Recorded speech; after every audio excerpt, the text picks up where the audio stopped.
Bonjour tout le monde! Bonjour! Moi, c'est Andréane. Aujourd'hui, je vous présente Stéphane. Stéphane est propriétaire de Ma Cucina. Ma Cucina, qui est une nouvelle boutique qu'on est parti à Laval sur la 440 il y a environ, je dirais, moins d'un an. Donc aujourd'hui, ce qu'on aimerait faire, c'est de vous donner des petits trucs, comment investir sagement dans vos armoires de cuisine ou autres. Donc, on va débuter par vous parler un petit peu de c'est quoi le montant qu'on investit dans une maison, comment on fait pour savoir le montant. En fait, ça a tout rapport avec la valeur de votre maison.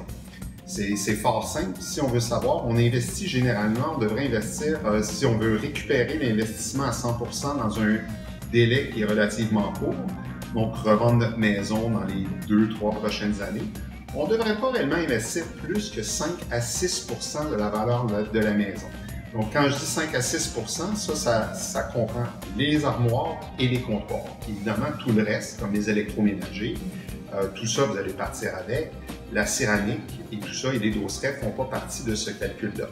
Donc, si, je vous donne un exemple, si vous avez une maison de 300 000 $, 5 à 6%, c'est une cuisine d'une valeur de 15 à 18 000 $. Et quand on fait ça sagement, on sait qu'on peut récupérer 100% de notre investissement et ça va vous permettre de mieux vendre votre maison. Effectivement, c'est un très bon conseil.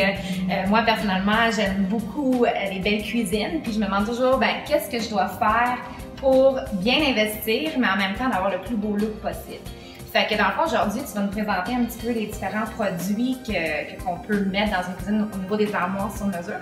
Mais j'aimerais ça savoir, c'est quoi la différence? Parce qu'ils se ressemblent tous, mais j'ai aucune espèce d'idée c'est quoi la différence au niveau des produits, puis au niveau des coûts, puis la durabilité.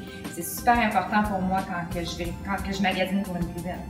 Mais en effet, Andréane, je pense que c'est quelque chose, on va essayer de démystifier un petit peu. On va faire ça court, mais on va essayer de démystifier un petit peu les différents produits parce qu'on peut toujours obtenir le même look, mais à des coûts différents selon les produits choisis. Si je commence en fait ici par ma première rangée de produits, on a des portes ici. Ce sont des portes lustrées encore à la mode, malgré que le mât s'en vient de plus en plus fort. Ici, on a un produit blanc lustré. Il y en a plusieurs. J'en ai sorti 3 juste pour vous dire un peu la différence des 3. Ils ont des coûts réellement différents dans les 3. Ici, on parle d'un produit qui s'appelle du PET, qui veut dire polyéthylène. C'est un produit lustré qui a des bandes de champ lustrées, qui est un produit très résistant, qui est un produit de qualité. Par contre, c'est le produit dans les produits lustrés qui est le moins coûteux. Si on le compare... Mais pourquoi? C'est juste dans la fabrication et il y a quand même certaines différences, puis je vais vous expliquer par rapport aux autres. Donc, c'est quelque chose qui est fait en usine. Ici, on a un produit qui s'appelle de l'acrylique, qui est aussi un produit illustré, mais qui est plus résistant aux égratignures que l'autre. Donc, et la brillance est un peu plus élevée. Donc, c'est plus comme un miroir, celui-ci, au niveau de l'acrylique, que le PET. Donc, il y a des petites différences. Et au niveau des bandes de champ, avec cette compagnie-là, ils sont appliqués au laser. Donc, on pourrait submerger la porte dans l'eau, tandis que l'autre, les bandes de champ sont collées. Donc, mais les bandes de champ, dans le fond, c'est ce qui fait le contour. Le contour, tout au pourtour, c'est les bandes de champ ici que sur les côtés. Donc, on pourrait submerger cette porte-là dans l'eau et on n'aurait pas de problème. Et donc, on parle d'une différence entre les deux premiers. Sur une cuisine de grosseur moyenne, on pourrait parler d'à peu près 2000 $ de différence entre les deux produits. Le troisième, en fait, c'est une laque italienne. C'est à la base un MDF qui est laqué, donc peinturé. Il faut juste savoir qu'il y a de la laque, on peut en avoir dans le mât ou dans le lustré. Ceci, c'est une laque lustrée. Donc, on parle de 7 couches de peinture qui est appliquée au fusil et qui est sablée entre chaque couche. Donc, on peut imaginer pourquoi le prix est plus élevé, c'est qu'il y a beaucoup de main-d'œuvre. OK? Donc, mais c'est un produit qui graphine un petit peu plus, mais qui peut se polir, qui peut se réparer. Tandis que les autres, pas réellement. Si les autres, il y a une égratignure, ils ne vont pas nécessairement être capables de le repeinturer. Exact. Tandis que lui, on peut toujours le réparer. Par contre, ce qu'il faut savoir, c'est que le prix est beaucoup plus élevé. Et le lustre est même moins joli, en fait. On appelle ça une pleure d'orange. Donc, quand on regarde la réflexion d'une lumière à l'intérieur, on peut s'apercevoir qu'il y a un petit peu de toile d'araignée, comme sur une voiture, des petites lignes, là, et aussi un feu de pleure d'orange qui veut dire un petit peu bosselé, qui est beau, mais c'est la laque italienne, c'est comme ça. Et on parle d'une cuisine par rapport au premier matériel dans le même format, on pourrait parler d'une cuisine qui va coûter au moins 4 000 $ de plus. Donc, 3 produits du même look, ouais. mais à des prix différents. Mais juste pour résumer, là, donc, quand on recherche un look lustré, un peu moderne, flat, comme ça, là, on dit il y a 3 produits qui ont exactement le même look, ou presque. Oui, puis on peut épargner. Exactement, plusieurs milliers de dollars juste en sélectionnant le bon produit. Donc, si jamais vous avez une maison qui ne supporte pas une cuisine de 20 000 bien, on peut quand même faire le même look, mais avec un produit qui est moins coûteux. Effectivement. Puis c'est quoi le moins coûteux encore? Ça s'appelle du PET. Du PET. Qui veut dire polyéthylène, qui est une forme de polymère, qui est une forme de plastique, si vous voulez, qui est... c'est très technique.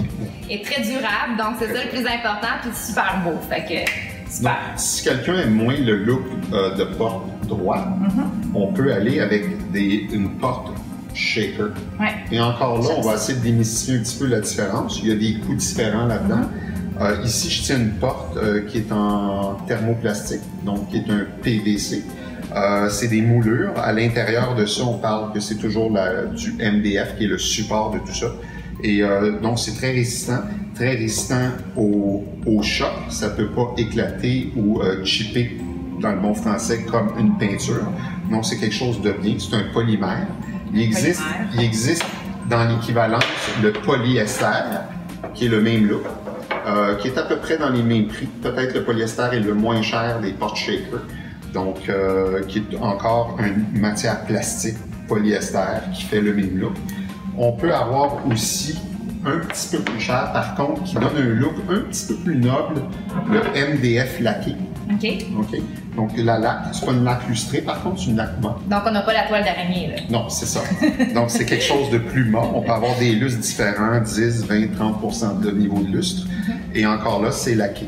Par contre, si on a une famille, beaucoup d'enfants, puis on sait qu'on est rough un petit peu avec nos choses, je déconseillerais un petit peu le MDF laqué. Pourquoi? Parce que c'est comme un coin de mur chez vous. Si vous l'accrochez, la peinture pourrait éclater à l'endroit de l'impact. Ben, c'est la même chose pour ce produit-là.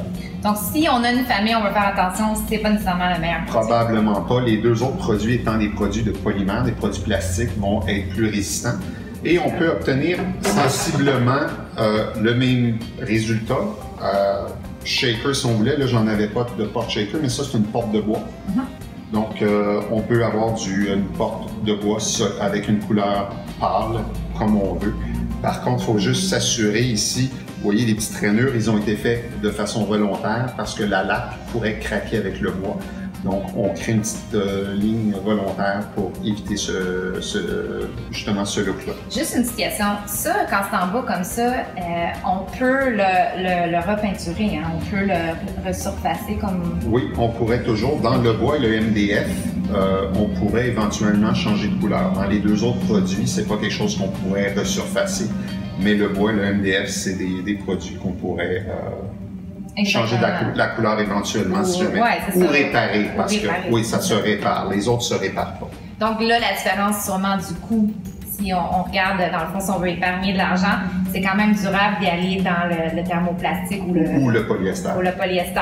Définitivement. Durable, super bien, mais on ne change pas la couleur, on ne recommence pas. Tandis que le MDF et le bois, ça, on peut sabler et changer la couleur. Tout à fait. Puis au niveau d'une cuisine toujours grosseur moyenne, on pourrait économiser avec le polyester ou le thermo par rapport au bois ou le MDF, on pourrait économiser à peu près 1500 $ sur une cuisine d'à peu près, je vous dirais 15 000. On pourrait économiser à peu près 10 %. Ben, c'est pas négligeable quand même si on cherche à avoir une cuisine qui a un super beau look, qui est vraiment contemporain et tout, et qu'on veut quand même investir dans le fond le moins possible, mais d'avoir quelque chose qui va durer. Un 1500 $ sur une cuisine, c'est pas négligeable, puis c'est vraiment intéressant. Mais si vous cherchez vraiment quelque chose de plus long terme, ben, ça peut quand même être un bon choix aussi d'aller vers le bois ou le MDF. Oui, ça a juste un côté un petit peu plus noble. Il y a des gens, c'est ce qu'ils recherchent. Donc, on peut le faire. Toujours en restant dans le polyester ou le bois. Ici, j'ai sorti 2 autres échantillons. Vous allez voir, ça se ressemble énormément. Donc, sur ma gauche, ici, vous avez du polyester. Et sur ma droite, vous avez une porte en bois. Donc, encore là, le polyester va résister beaucoup plus longtemps aux abrasions, de mettre des mains souvent sur la même porte, tandis que le bois, au fil du temps, risque de s'abîmer un petit peu plus. Mais le prix est un peu plus cher, à peu près, là, comme je disais, à peu près 10 % de plus, 10 à 15 % pour le bois versus le polyester. Donc, on obtient des looks sensiblement pareils. Ouais. Quand on cherche à avoir un look, on peut le faire à des prix différents. Effectivement. Effectivement. Donc, le bois un peu plus cher peut se réparer avec le temps, mais le polyester peut être plus durable et moins d'égratignures et plus résistant. Exact. Puis moins cher. Exact. Donc, si on veut sauver des sous, ça peut être un super bon choix. Tout à fait. Et pour finir, en fait, on va finir avec des produits. Des fois, on veut des portes droites qui imitent le bois. Il y a des mélamines qui existent. Puis il faut un peu démystifier le mot de mélamine. On dirait que ça fait peur aux gens. On dirait mélamine, non, j'en veux pas. Par contre, je vous dirais que la mélamine a tellement évolué au fil du temps. Et je vais vous montrer des exemples de ça. Je vais commencer par vous montrer une porte de bois. C'est un plaquage de bois. OK? On a un très beau look. Coûte plus cher que de la mélamine, que certaines mélamines, je vais dire. Donc, on peut toujours avoir quelque chose. Ici, on a une mélamine européenne qui coûte plus cher en fait que du vrai bois. C'est assez particulier, mais on est rendu là aujourd'hui. Donc là, vous ne le voyez pas à l'écran, mais c'est texturé. On voit les nervures, c'est très bien fait. Ça ressemble pratiquement à du bois de grange, c'est très beau. Ouais. Mais aussi, on peut avoir d'autres types de mélamine qui sont moins texturés, légèrement, mais qui sont beaucoup moins chers que du bois ou que même les mélamines européennes. Donc, c'est intéressant parce qu'on a des looks qui sont similaires, encore une fois, mais qui ont des coûts beaucoup moindres.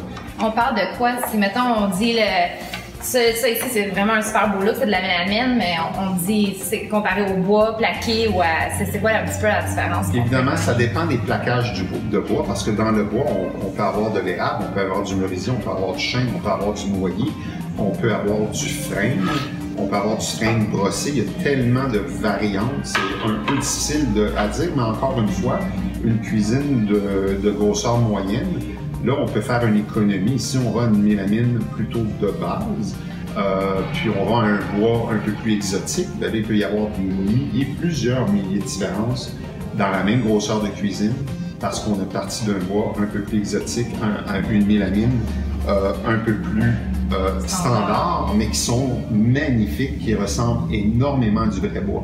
Donc, c'est à s'y méprendre aujourd'hui, je vous dirais, de ne pas négliger des fois de faire certaines insertions. Aujourd'hui, la mode des cuisines sont de mélanger des matériaux. Des fois, on veut rajouter de la chaleur un peu dans la cuisine.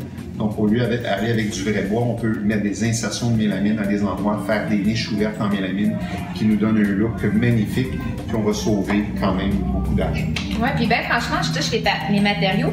Je vois pas vraiment de différence. Si je regarde ça, j'arrive, je me dis, my God, je sais pas quoi choisir, ça se ressemble tout. Donc, si on est capable d'épargner une couple de milliers de dollars, ben, let's go, on va le faire, hein? Oui, tout à fait. Donc, merci pour votre temps, puis on essaiera de vous faire d'autres chroniques intéressantes comme celle-ci. Oui, Macucina à Laval. Sur la 440. Exactement. N'hésitez pas à nous appeler au 450-233-5038. On a des super bons designers, puis vraiment, franchement, si vous recherchez quelqu'un pour revamper votre cuisine, donner un beau look, ben c'est la place.